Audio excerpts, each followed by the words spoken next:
Om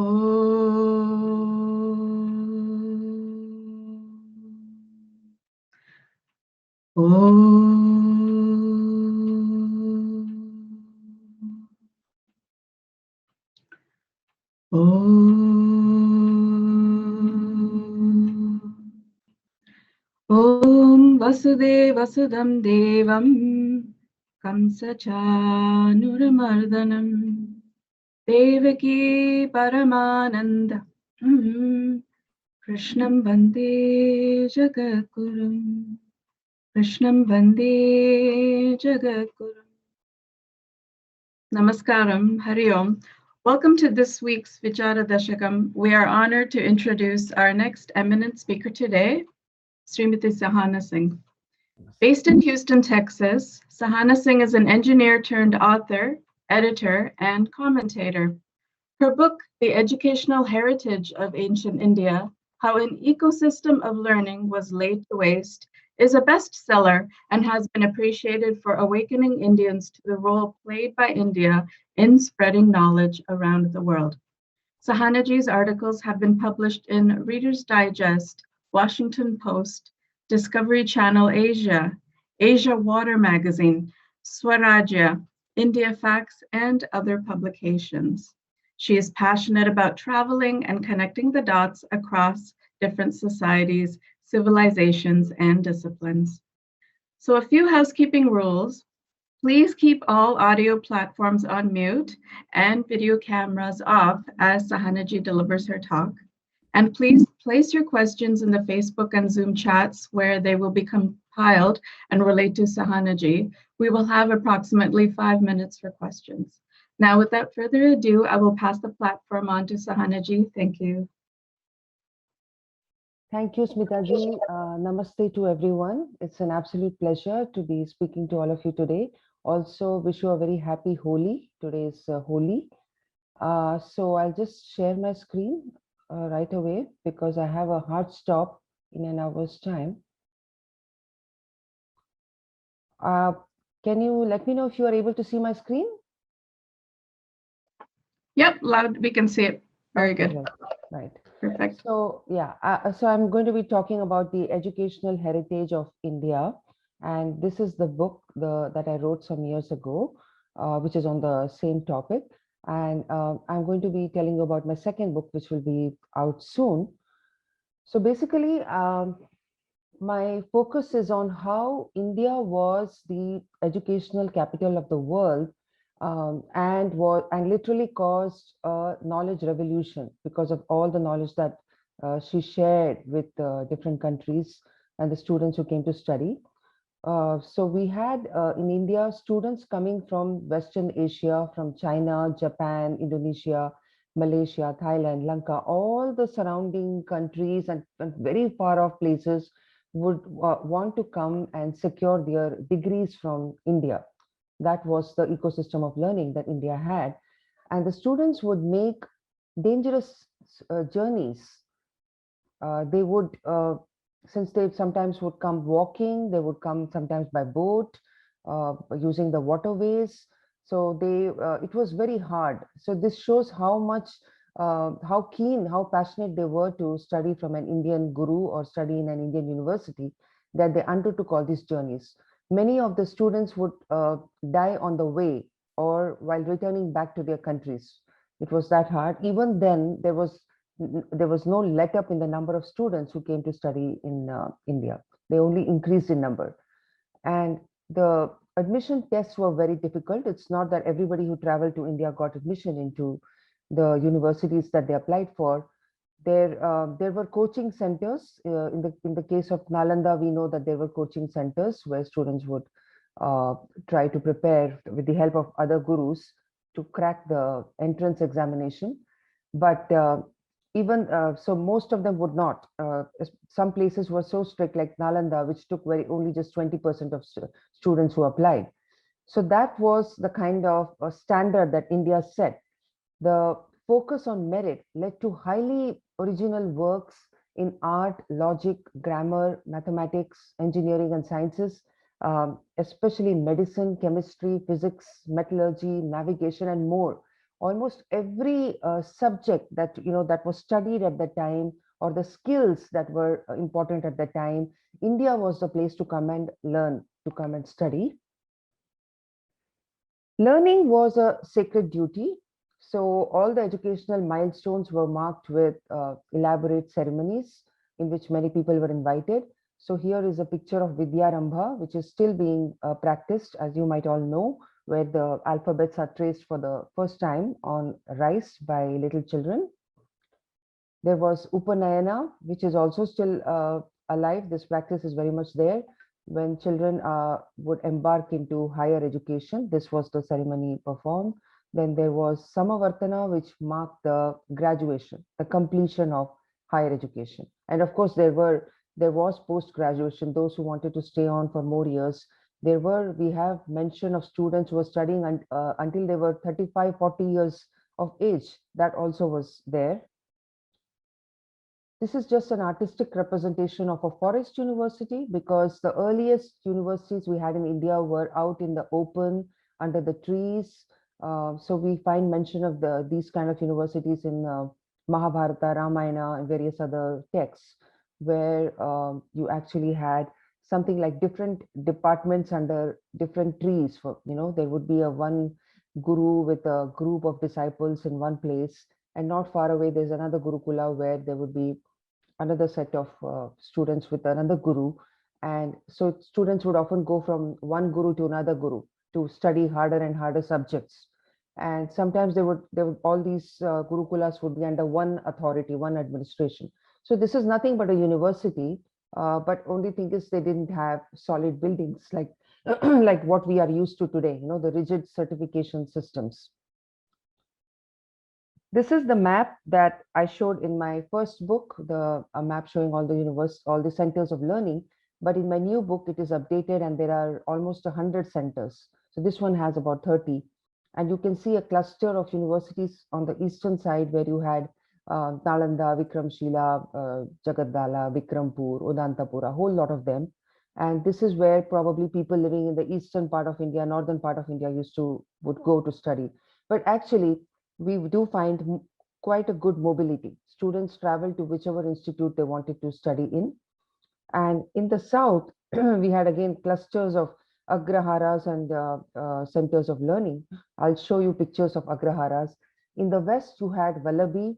Vallabhi was very well known for its courses in administration, public administration. And many of the graduates of Vallabhi would join government services. And it's not surprising that today we have an IIM Ahmedabad, which is very famous for management courses. In the north, we had Sharda Peeth in Kashmir. Takshashila was probably the oldest university, at least so far. It is the oldest we have dug out. We haven't dug much. There's a lot of archaeological excavation that we still need to do, but because India is so populated, we haven't been able to do it. But Takshashila so far seems to be the oldest university we had, goes back to thousands of years. Though, of course, Wikipedia will tell you it is the 6th century BCE or something. It's much older than that, because that's where Mahabharata also was recited for the first time. This is a picture of Takshashila. It was very cosmopolitan. It had students from Babylon, China, Greece, and Syria. And I believe that even Greek was taught over there, was one of the subjects. Kautilya's Arthashastra was composed here. Mahabharata was recited here, as I mentioned. Charaka studied here, and later he became a professor over here. Charaka, the famous teacher of Ayurveda. Patanjali also studied here, the one who wrote a commentary on Panini's grammar. So the Jatakas tell us that 18 arts were taught here. Arts would be different disciplines, which included scientific and technical education. There were separate schools for medicine, law, and military sciences. So even military training was available here. This is a picture of Nalanda in ruins, of course. It was destroyed by Bakhtiyar Khilji and his band of invaders. So this was probably set up around the 7th century. And Nalanda's descriptions are there in the accounts of Chinese travelers. So they have all mentioned that it was a beautiful campus. It was very scenic. There were many stories, and the top stories were often covered by mist. There were lovely ponds all over the campus with flowers, lilies in them. Splendid sunsets has been mentioned by Zhuangzang, where he says that if you went to the upper stories of the building, then you could see splendid sunsets and lovely moonlight. There were 100 lectures a day. There were about 8,500 students at one point. There were 1,500 teachers. So you can see how good the teacher-student ratio is. The students came from different parts of India and the world. The entrance exam was tough. And the subjects that were taught included Nyaya, Hetu Vidya, Shabda Vidya, Sanskrit grammar, Veda, Vedanta, Jyotisha, Dharma Shastra, Chikitsa. So all the subjects that were important at the time, all of those were being taught in Nalanda. And there were 3 different library buildings. One of them was 9-story. Of course, all of these were destroyed when Bakhtiyar Khilji invaded. This time I've also included a picture of Kantalur Shala, which many of you might have heard of, since some of you might be from Kerala. It was called the Nalanda of the South, and in fact, it had more subjects than Nalanda. It had 64 subjects, including Charvaka philosophy. Charvaka philosophy, as you know, is like the practical philosophy, where they don't believe in the divine, they don't believe in God. So it was a very practical philosophy that was taught. Martial arts were taught here, music and painting, apart from many others. So the students came from different parts of India, including Gujarat and Maharashtra, Sri Lanka. And there is a mention of punishment for wearing arms in the classroom, because military training also was provided. So there is mention of how sometimes the students would come wearing their arms and they would get into a fight and injure each other. So there were strict rules about how you should not come with your arms to the classroom. So we are still not done with knowing which were all the universities that existed in India, because just in 2009, the remains of Telhara University started getting excavated, which is not very far from Nalanda. It seems to be even bigger than Nalanda, this university. And Zhuangzang has also mentioned it. We don't know exactly what subjects were taught here, but it was probably similar to Nalanda. So basically, we should know that in the Indian society, for a very long time, has supported learning. The teacher was the most respected person in society. This is like an ideal society that we always talk about. Why are teachers not paid the most? The teachers do the most work in building characters. So that's what it was like in India. The teacher was the most respected. The entire society supported scholars financially, emotionally, personally. And during religious ceremonies, donations were given to teachers and educational institutions. So when there was a ceremony, religious ceremony, it was considered very meritorious to give money or donations to the scholars or to an entire institute. Education could be funded as an act of commemoration of a departed relative. So if a son was killed in war, then the father could institute a scholarship in his name in an institute, so that his name would be remembered. And the chairs were set up in universities. So there were so many of these things that today we think these are modern practices, but they were already there in India a long time ago. Kings would gift lands to gurus to build centers of education. That was very common. So if a guru built up a great reputation of being a very good teacher, then kings would reach out to them, give them land so that they can, they can have more students, they can have more space for themselves. The seekers of knowledge were freed from the burden of earning a livelihood. I think this is very important. So there was no stress on the students that they need to learn something for a day job, and then they will have to somehow find the time to study further and do research. It was not like that. Those who devoted their lives to learning, the society took care of them. The ethos of the times demanded that Brahmin scholars led simple lives and engaged in the pursuit of knowledge without amassing riches. So that's another thing. So the society took care of their needs, their food, their medicines, but the society did not approve of any Brahmin who became rich, who took money for teaching and such things. That was not liked. So it fell upon the shoulders of the wealthy non-Brahmin families and farmers to support those who devoted their entire lives to learning and teaching. The expenses were subsidized by the ruling kings. Nalanda was funded by the revenues of 100 villages. This was one of the best funded universities of the time. So the students and teachers received clothes, food, bedding, and medicines free of cost. And in some ashramas, the rich students paid, while the Brahmin students who were too poor to pay would opt to do the menial tasks like bringing water, doing more work because they were not able to pay. And they could also solicit financial assistance from households. I come to debating, which was an intrinsic part of Indian tradition. This is the famous debate between Shankaracharya and Mandana Mishra. And you can notice that the judge is a woman. She was very knowledgeable, and that's why she was called upon to judge who was the better debater and had better arguments. I also want to give you a sample of the terms that were used in debate, just to tell you how formal it was, how well developed it was as a subject. So there were terms like sadhya, which was the thesis to be established, siddhanta, the proposition, hetu, reason, udaharana, example, pratyaksha, perception, anumana, inference, pramana, proof. There were many, many other terms. So this is the language that they used when they were debating. And this is an interesting list, 22 criteria for deducting points in a debate, which was prepared by Vasubandhu. So it has these points like hurting the proposition, which was called pratignahani, shifting the proposition, which was called pratignantara, opposing the proposition, renouncing the proposition, shifting the reason.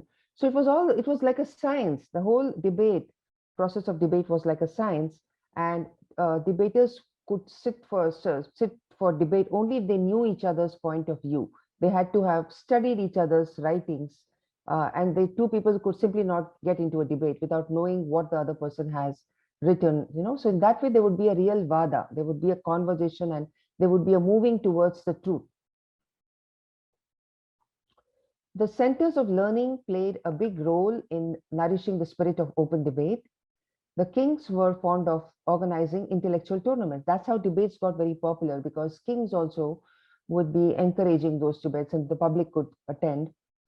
And those who were able to put forward finer points in philosophy, those who were ornate in diction, they were rewarded. And in this way, communication skills were constantly honed. In fact, the winners of the debates would often be taken in a chariot around the city. This has been mentioned by poets like Somashekara. So we have already seen the forest universities. We saw the Nalanda kind of universities, brick and mortar, but we also had temples, which were centers of learning, very important centers. People would go there to worship the deity, meditate, but there would also be annexes where discourses could be held, debates could be held, classes could be held. For example, this is the Sharda Peeth in the remains of Sharda Peeth. It was a beautiful, grand temple, which also had an attached university, left in ruins because of the Muslim attacks on it. So this is where even the Ramanujacharya from southern India came all the way to refer to the library, to refer to the manuscripts which were kept in the library. So people would come from different parts of India, scholars, before they embarked on their books, to get the ultimate text, these primary sources. They would come to Sharda Peeth. And this is the Agrahara that I mentioned. Many of you might have seen it or grown up in one of them. These were the colonies of teachers' houses, which were found all over southern India, but now they are disappearing. They are, malls are being built over them, I hear. So in fact, this one is from a kind of a model from Dakshin Chitra in Chennai, where they have created an Agrahara. And you can see the front porches of the house, and this is where the classes used to be held. The teachers and the students would be in their own houses, in the porches, teaching the students. And sometimes there would be arguments and debates right there in the street, dividing them, and that's how people would there would be very interesting, stimulating debates. So there would be different disciplines, different subjects taught in the houses of all these people. So this was another kind of educational institute, you could say. So this is an inscription which is found in Ennairam, and inscriptions like this are found all over southern India, which talk about how many students are studying in a certain college, how much allowance has been given to them, what are the subjects being taught. So there are many inscriptions all over southern India, which shows that education was so institutionalized. It was so well entrenched in the society. It was not just some fly-by-night activity or random activities. No, they would actually have, these are the subjects, this is the allowance. Those who studied more difficult subjects would get a higher allowance. Those kind of things you can get to know from the inscriptions. So I also want to tell you about the mathas. Just a minute. Okay, so mathas were also institutes where acharyas and students lived together. You're able to see the screen, I guess. So mathas also served as rest houses for travelers, including the pilgrims and the musicians. So see, these were multi-purpose institutes. They were not just places where students went to study. They also had a place where there were rooms where travelers could go and stay. And anyone who walked in was served food. Then some mathas had hospitals to take care of the sick. That's so amazing, because some of them, travelers were not feeling well. There would be a vaidya at hand to take care of them. And there was, in some of the mathas, there was an attached hospital. The inscriptions indicate that some mathas had vets who took care of sick animals. So if they came with their animals, even they would be taken care of. And many mathas had libraries and they preserved manuscripts. They were funded by kings or communities or philanthropists. So you can see that the whole model of learning and education was different. It was so holistic. There was an interdisciplinary approach to knowledge. There was no artificial divide between religion, sciences, and other subjects. So for example, the Brahmin priests needed to be well versed in mathematics. It was not like how you saw in Christianity. So the altars which were used for fire ceremonies had to be in accurate geometrical shapes. So that's how, there was this overlapping of religion and sciences and maths. Yantras drawn at the time of Homa needed knowledge of geometry. The auspicious timings for rituals needed the knowledge of astronomy and trigonometry, because all these rituals used to be performed at an auspicious time. So they needed to know the position of the stars and the planets. So that's how astronomy and trigonometry came into it. Galileo was arrested after an inquisition by the Catholic Church because he said the earth went around the sun. This was in the 17th century. But in India, the priests themselves were astronomers even in the Vedic period, which is thousands of years ago. Maths and poetry were not separated. We had poet mathematicians like Bhaskara too, whose whole treatise on mathematics is in poetry. He was very well known for that. Today, I'm sure if you ask a mathematician to write a book in verse form, he'll struggle to do that. But the kind of education we had in ancient India, mathematicians could do that. Now I come to the transfer of knowledge from India. So we had, let's take up China first. So there were thousands of Sanskrit manuscripts that were carried to China. And these are some names of Indian scholars like Kashyapa, Matanga, Dharmaratna, Sanghavarma, Dharmasatya, and there are many, many more. Kashmir supplied a steady stream of erudite scholars to China. Dharmaruchi was a scholar from southern India who lived in China for 20 years. So it was not just people going from one part of India to China. We think that we got globalized recently, but even if you go back 2000 years ago, so there were scholars like Dharmaruchi who traveled all the way from southern India to China, learned Chinese, lived there for many years, and he translated 53 works into Chinese. There was also competition between different kingdoms in China for scholars from India. So for example, Dharmakshema was being solicited by two different kingdoms, and one of the kings ensured that he was assassinated because he could not get him in his kingdom. So it was that. There was a scholar called Amogha Vajra, very famous. He collected 500 texts from different parts of India and took them to China. Indian astronomers and mathematicians from the best universities held high positions in China's scientific establishment. So they were keeping an eye on Indian universities, and they would zero in on the best teachers and try to woo them, try to get them to China and set up departments over there. So the Indian scientist Gautama Siddha, he was called Kutan Siddha in Chinese. He became president of China's official board of astronomy in the 8th century. He translated Navagraha calendar into Chinese. He introduced Indian numerals to China. This is how we have the similarity in the calendars and in various other things between Indian and Chinese educational systems and knowledge. We see these similarities.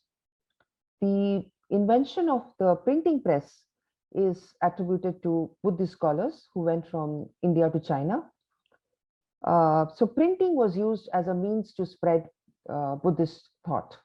That's how Buddhism spread so quickly. The Buddhist monks from India were also trained in Ayurveda. So some people think that Buddhist scholars went to China and only spread Buddhism. That's not the case. They actually taught many other subjects as well. Ophthalmology was very popular because many of these monks were very good doctors. So there were monks who performed cataract surgery. There were also monks who were very good in gynecology. All these things happened. So this is the statue of Kumarajiva. He was the teacher of Pahya, and you will find his statue in China because he's extremely popular. He translated more than 100 Sanskrit works. He was from Kashmir. I think his father was from Kashmir. So his translated works became masterpieces of Chinese literature. He also was sought by many kingdoms, 2-3 kings, and one of them got him imprisoned so that he can't go to the other king and all these things. So his story is very interesting. So let's now look at the knowledge transfers from India to Greece. So with the earliest reference we have is Pythagoras, who traveled to India. This is not some figment of imagination. This has been noted by many scholars such as Apuleius, Eusebius, Apollonius, Philostratus, Voltaire, Johnston Saint.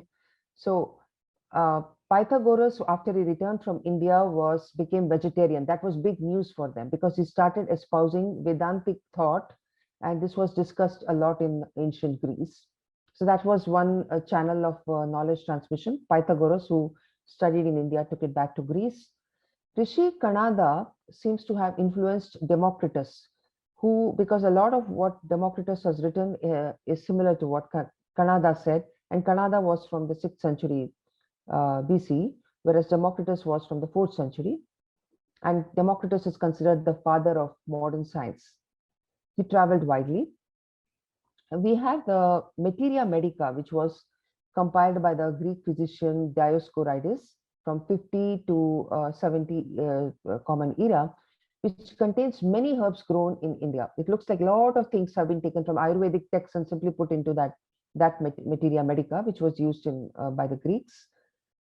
The Library of Alexandria was a very important conduit through which knowledge went from India to the rest of the world, because this library went to any extent, buy, borrow, or steal to get the most original, most authoritative copies of books. So any ship that came there, they would be searched for whatever books they were carrying, and those books would be copied immediately in Alexandria, and then the copy would be given back to the ship while the original would be kept by the library. That's the extent that they went to amass knowledge coming from different parts of the world, and mainly from India. So now we talk about the Islamic world, how they got Indian knowledge. So the first acquaintance of Arabs with scientific astronomy and Hindu numerals was through the works of Brahmagupta from the 7th century. His works were translated into Arabic by Al-Fazari, and that really caused a revolution because they just found it fascinating.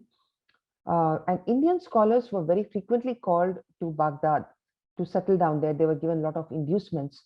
Again, just like Greece, in Baghdad, there was the House of Wisdom, which also kept a lot of books, a lot of manuscripts.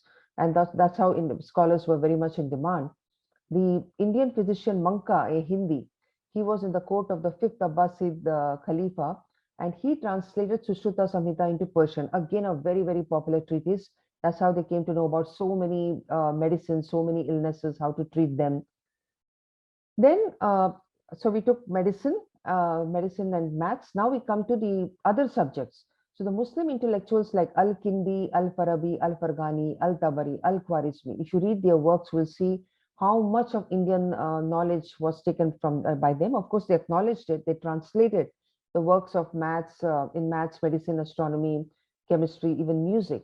And they didn't do blind translations. They actually also added their own to it, but they did very good translations. Maths was called Hindisa, which means pertaining to India. That itself tells you that it came from India. And then all this knowledge went to Europe. So the Greeks and Arabs, whatever knowledge they took from India, ultimately landed up in Europe, where it reached its zenith. The European Renaissance was propelled by the works of Arabic scholars, which were passed off as original works by Europeans. The Toledo School of Translators played a very important role in Spain. This whole institution was there to translate the works that came from the Muslim world. Also, the Greek works and Indian works translated into Arabic. All those came to Toledo, and there they were translated to Latin, and they caused a revolution. They caused a whole Renaissance. And knowledge transfers continued with greater intensity during colonial period from 14th century, because now there was no need of Arab middlemen, and the colonizers directly reached India. That's when the maximum knowledge transfer took place. There were no middlemen. So the contents of hundreds of Indian books made their way into books in Europe. It was as if a flood of Indic thought had been unleashed into Europe. Portuguese, Dutch, French and British all collected large numbers of manuscripts. They translated into their own languages. They published in their journals and they presented them. Over time, they stopped giving credit and it just became their own, it was regarded as their own original work. So for example, Bibliotheca Malabarica catalogs over 100 Tamil manuscripts which were collected by one single missionary, Bartholomeus Ziegenbalg, during 1706 to 1708. So you can see that even what they collected from India became a book in itself. The names of those books, the manuscripts that they got from India. And there are many examples. This is just one. Sorry. And this is a statue of Garcia de Ota in Portugal, who spent a lot of time in India. He stayed in Goa and he was fascinated by the medicinal knowledge. He saw the Ayurvedic practitioners, he saw the Siddha practitioners, and from them he got a lot of knowledge. He had his own garden where he grew herbs, and then he did experiments on himself and the patients that he was treating. And after all that, he wrote this book, which puts together the various medicinal remedies from India. And this was in Portuguese. This work influenced the later works of medicine. They played a big role in bringing European knowledge of medicine up to speed. So this was all about the greatness of India, how they reached the zenith of knowledge. And then comes the downfall when the onslaught of Islamic invaders happened, which was followed by European colonialism, which led to a massive destruction of Indian systems of education. So it was massive. And there was some revival during later periods, but today also when we see 75 years after independence, we have still not been decolonized. So even though we had thousands and thousands of years of knowledge generation, the short period of colonialism, enslavement did a lot of damage. This is a picture of Bakhtiyar Khilji destroying Nalanda University, or maybe it was Odantapuri. Some people say it was Odantapuri. So there was mindless violence unleashed on famous universities of India from 12th century onwards. They destroyed Nalanda, Vikramshila, Odantapuri, Jagaddala, Somapura, Vallabhi, Kashmir. So many of them were laying tatters. The scholars were killed like this, bodies lying around. So imagine, I mean, if you just imagine today something like this happening in a university, then you will know the enormity of what happened at that time. So Al-Biruni, his observations, he was during Mahmud Ghaznavi's time. He accompanied Mahmud Ghazni to India. He said that the Hindus have scattered like atoms of dust, and the Hindu sciences receded to areas where our hands have not yet reached them, like Kashmir, Varanasi, and South India. So that's happened. And then, of course, in the succeeding centuries, even the peripheral areas came under Islamic rule. There was a terrible climate of oppression. I'll not go into the details, but there was a systematic stamping out of Hindu learning and accompanying destruction of manuscripts all over northern and central India. So there are stories of bravery, people who, scholars who were trying to save their manuscripts, running away with them, hiding them so that they can preserve this knowledge for the future generations. So we have to thank those scholars that we are still Hindu today and we still know some of our texts. Temples were destroyed, viharas were destroyed, jizya was imposed, humiliating conditions on the non-Muslims. There was an emphasis on Islamic education. Delhi became a center of Islamic learning. There was a lack of state support for education of Hindus. The rich businessmen, Hindu rajas, and local communities kept the flame of learning alight for Hindus. Arabic and Persian were imposed, and that's how Sanskrit receded to the background. So during Akbar's rule, there was some relaxation. The madrasas were opened up for Hindu children. Otherwise, Hindu children were excluded from the education system. And then again, during Aurangzeb's rule, everything was reversed. And again, Hindus were suffering again.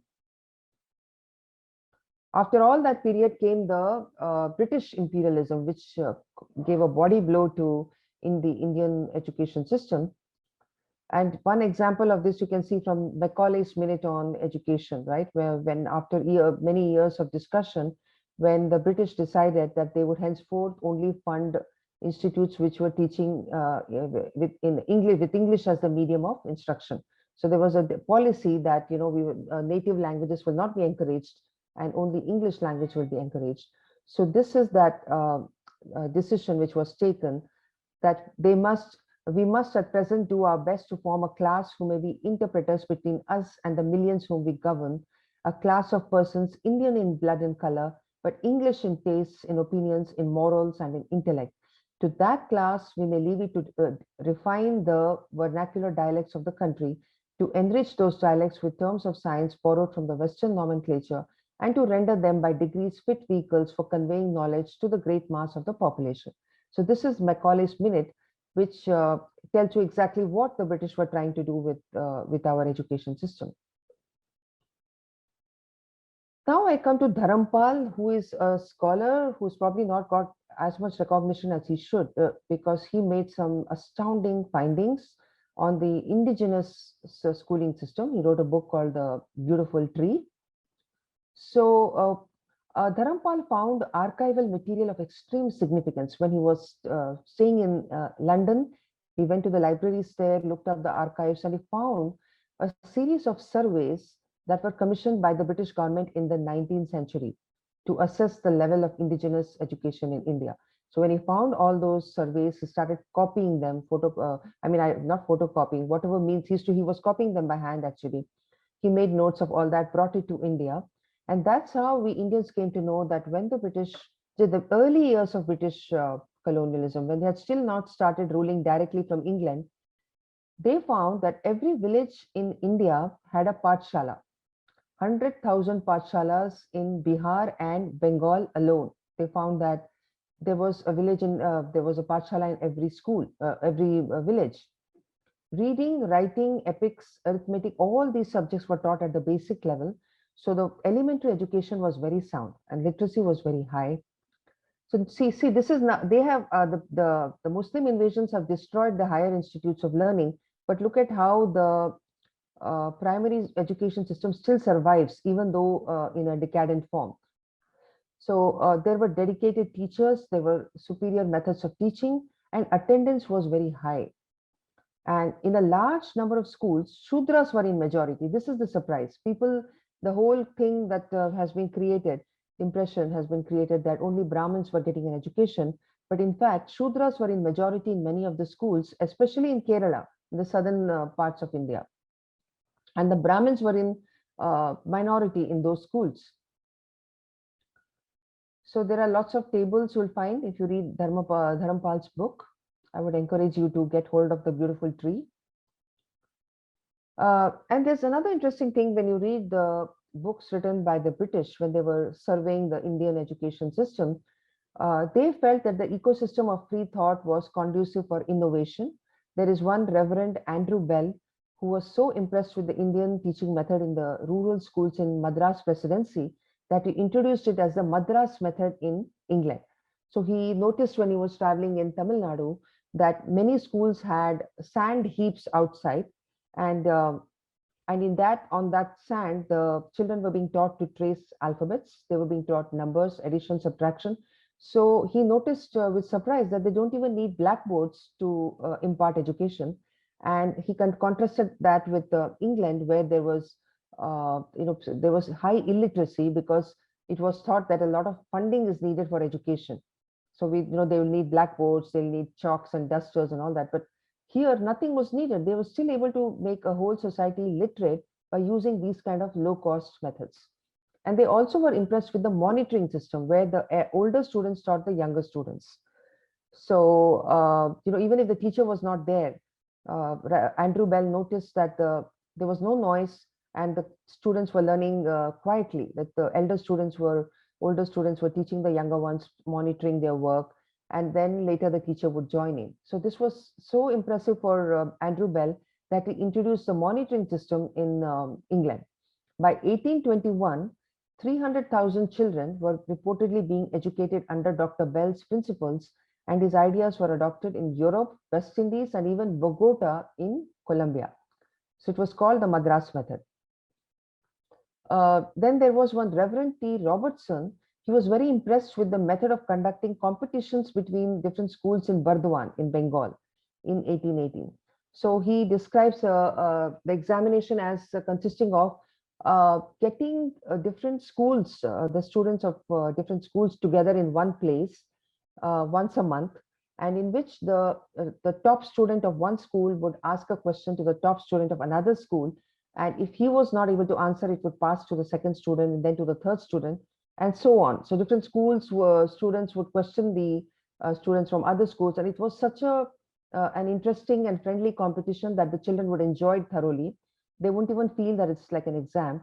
And Robertson noted that the Shudras and Brahmins were all sitting together. They were not being separated on the basis of caste. So he made a note of that.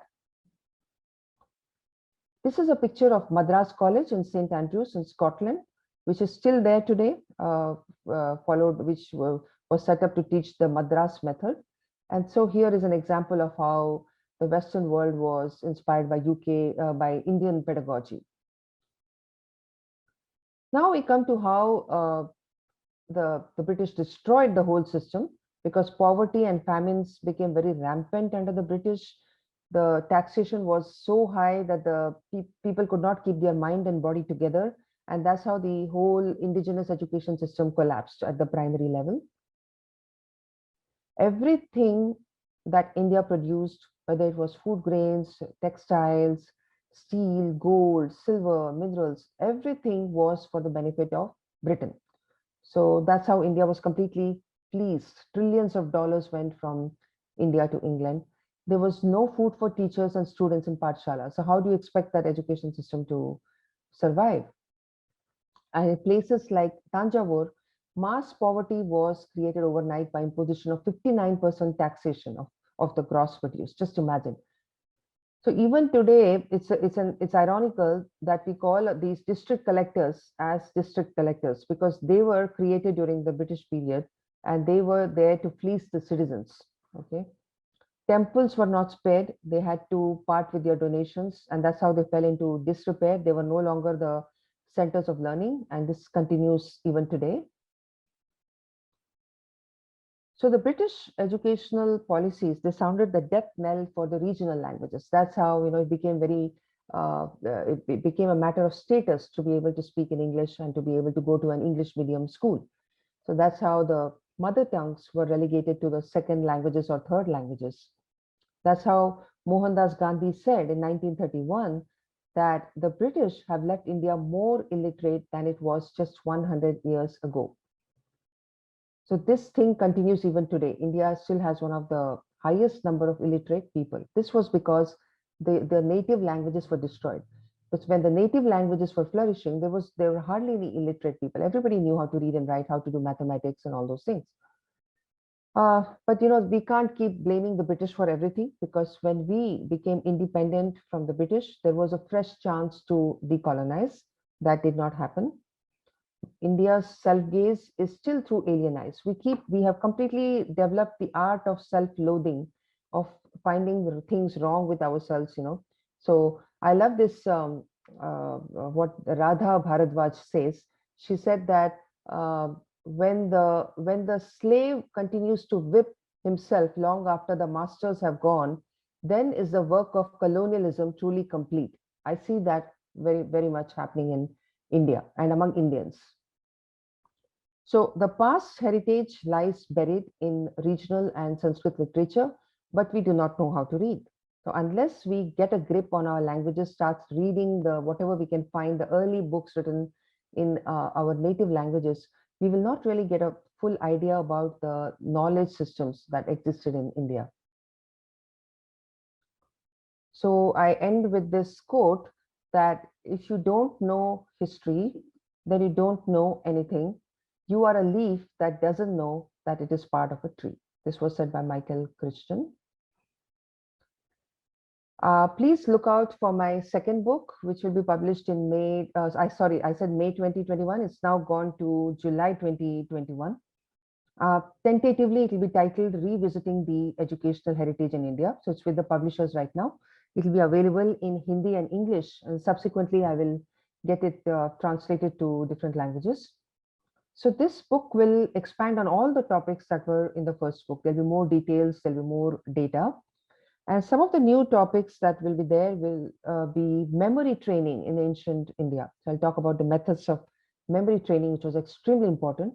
The educational games that we had, because education was not just through all these courses in Nalanda and all that. There were games, wonderful games.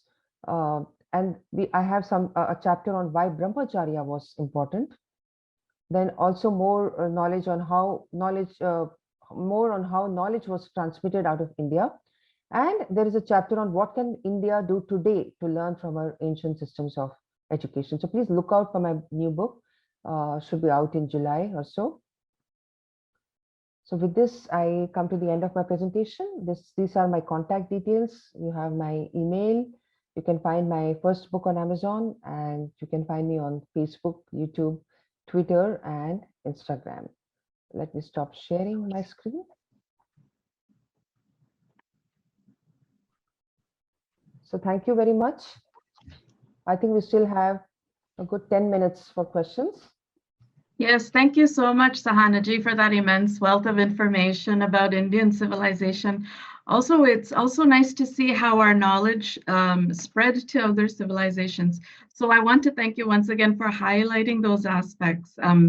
This makes us very proud of the heritage that we already have come from. So thank you once again. Most welcome. I was monitoring all the platforms. I don't see any questions coming in for you, Sahanaji. Just a lot of compliments for the wealth of information at this point. So I would like to open the floor to anybody on the Zoom platform. You're free to unmute yourselves and ask your question, please. And I think, Sahanaji, your time is limited, correct? Till 10:30. So if anybody has any questions, please feel free to unmute yourselves and put your audio on so Sahanaji can see. And you can also email me later on. I can always have a conversation later on as well. Oh, that's perfect. Okay. Actually, I do see one here.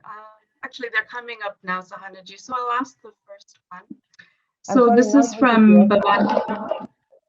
Oh, you're not able to hear me? Can you hear me now? Yes, now.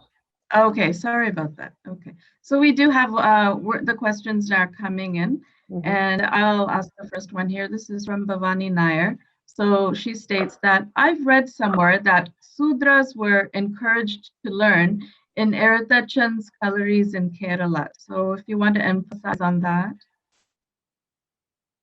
Were encouraged to learn, what is that? Bhavani Aunty, if you want to unmute yourself and you can feel free to reiterate your question again. Yes, I read that research encouraged Shudras to learn Sanskrit in his colony, and for that he was punished by the then king Samudri under the influence of the Brahmins who were supposed to be in charge of education. He was a Shudra himself, Arisachan. He wrote the Adhyatma Ramayanam, the translation into Malayalam of Valmiki Ramayanam. Okay. So I was wondering if you were aware of his contribution. Yeah, I mean, there are those kind of narratives, but you know, many of these, we have to see from what are the sources of these narratives.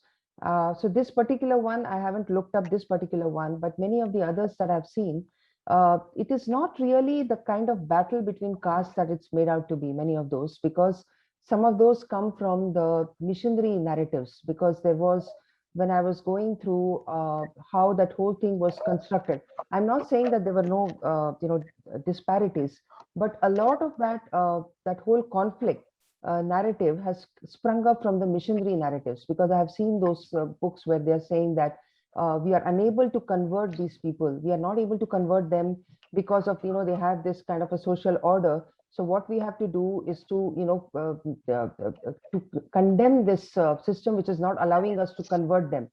Okay, so then you can see the motivation behind that when they talk. And the other thing is, you know, some of the things, because you know the what you call the aberrations also happened because we were invaded earlier on. Otherwise, when you go early back in history, you see that this kind of thing wasn't there. You know, of course, I mean, everything was not offered on a platter, right? So you had to suppose. It's not even like every Brahmin is allowed to study and allowed to do everything. Even that was not there, because if you didn't have the correct samskara, so even if you're born in a Brahmin family, it doesn't mean that you automatically had the right to do all the things that Brahmins are supposed to do. No, you had to earn it. So, you know, those are the things that are not coming out in our narratives today. So it's a very it's like a conspiracy theory that refuses to die because there was no perfectly organized caste system as it's made out to be. Okay, it's not like there was a perfectly organized caste system through which Brahmins have usurped absolute power and excluded all the other castes. No, because in so many places you find that the same jati people, if they are being you know, exploited in one place, somewhere else they are the ruling people. In some other part of India, they are the ones who are ruling and they are exploiting. So, you know, there was no perfectly organized caste system. That we need to totally understand. Okay, and also the other thing is, if we read Mahabharata, you know, Bhagavad Gita, Bhagavad Purana, Upanishad, we all see that they say that birth alone cannot determine the varna. They keep repeating that. Okay, and so if a child is a Brahmin by janma, then he's only a Brahmin nominally, and he has the potential to be a Brahmin, real Brahmin, only if he develops the samskara, the swabhava, the swadharma, and all those things. Those things are all there. So these kind of isolated instances, when we see oppression, we also need to see whether it was just in that place, and you know, what were the motivations, were there personal rivalries? Because today, even today, the misreporting is happening. Like, you know, when they say that, oh, there was a caste, you know, somebody from a low caste was killed. If you see a news item, sometimes when you go and investigate, we find that the so-called person of low caste who was killed, you know, was killed with that crime had nothing to do with caste. It was some land dispute, or it was some other thing which is portrayed as caste.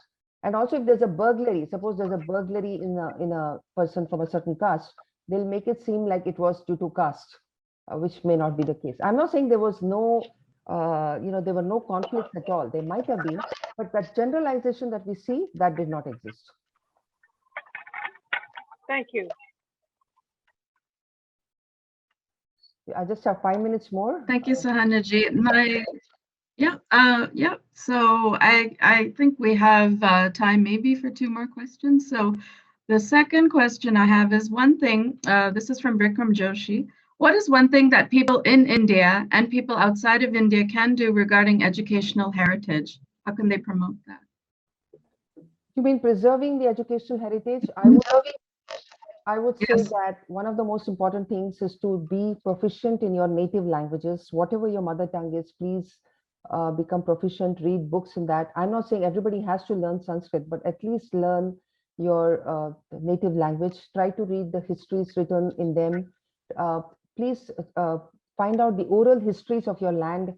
Uh, Talk to the oldest people who are living, find out from them what society was like, learn those stories and all that, because those are the things that have not come in our history, and those are very rich. Those that is also a heritage which needs to be preserved.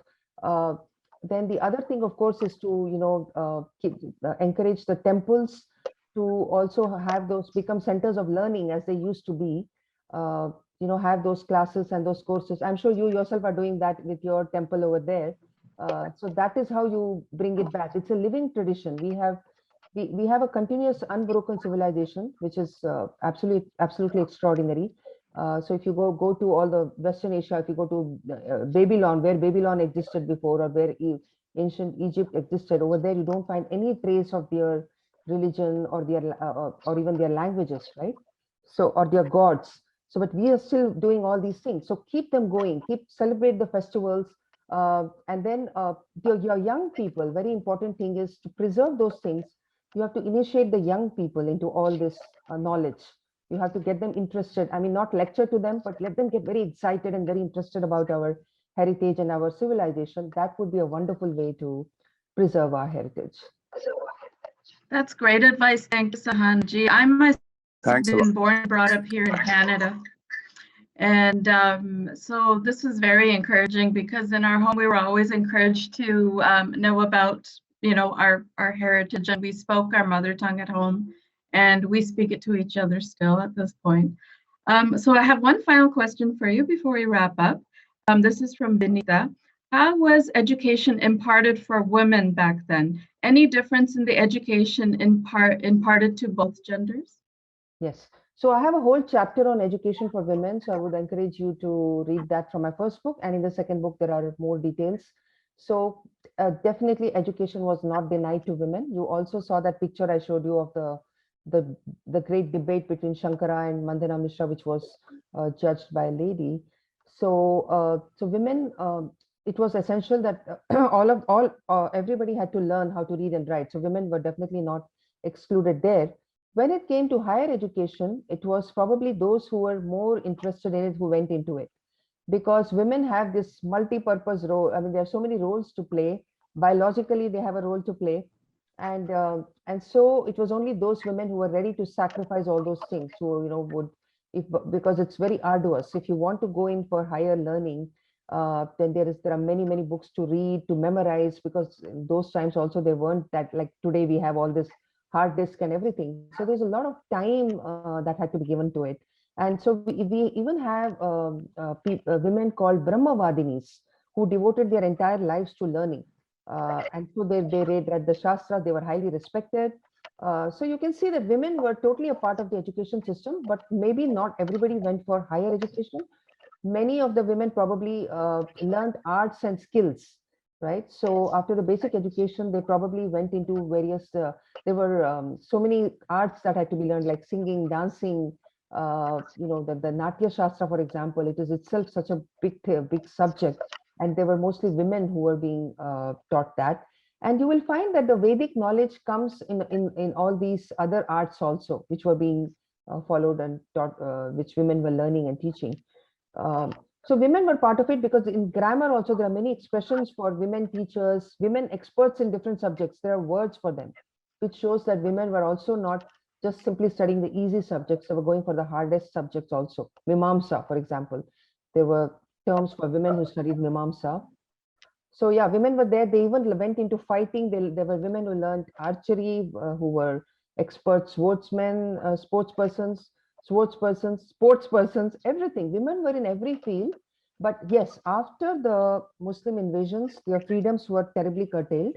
There's no denying that, because it was not safe for women to go out and all that. Otherwise, before we even hear of Brahmavadinis traveling all over India, they were just traveling, and wherever they went, they were welcomed, they were listened to, and there would be people sitting around them, listening to them.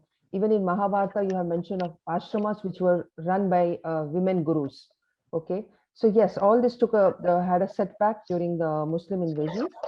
That's when they were told to cover up, otherwise women and men were wearing the same kind of clothes, a lower garment and upper garment, those kind of things. There was no discrimination like that.